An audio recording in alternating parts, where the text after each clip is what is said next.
Now Michelle and I are making some friends here. What's up, guys? How are ya? They want to be the star of the show, huh? Nice to see ya.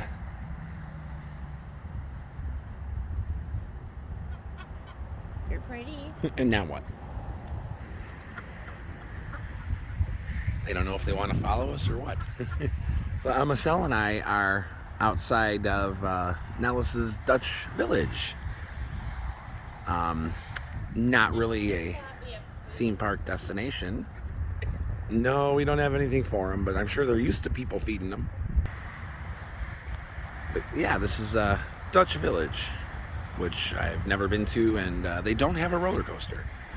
But from what I looked up and read, they do have a Ferris wheel. I think a 1940s Eli Bridge Ferris wheel. It's attached to like a little barn to make it kind of look like you're riding a windmill. They're obviously closed for the season as it's the end of November, but I also learned back in Melrose Park, Illinois, outside of Chicago, when they had Kiddieland there, they used to have some little like hand crank little carts, and I guess I didn't know this until now. When Kiddieland closed, Dutch Village wanted to keep that, and so they have those here somewhere.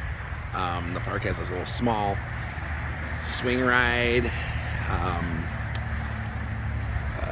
1920s merry-go-round, I believe. It's cool. There's an old wooden shoe slide.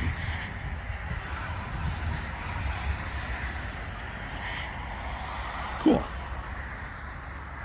Whenever Michelle and I have passed here on my way up to my brother's, our way up there, we always see the Ferris wheel going, and it's taken apart, but just cool. See a little something that's represents a 150-year-old Dutch town. So yeah, not sure if we'll ever actually gonna go here, but I'm sure there's cool stuff to learn about, but more for little kids and their families, but there's some history to it. Neat.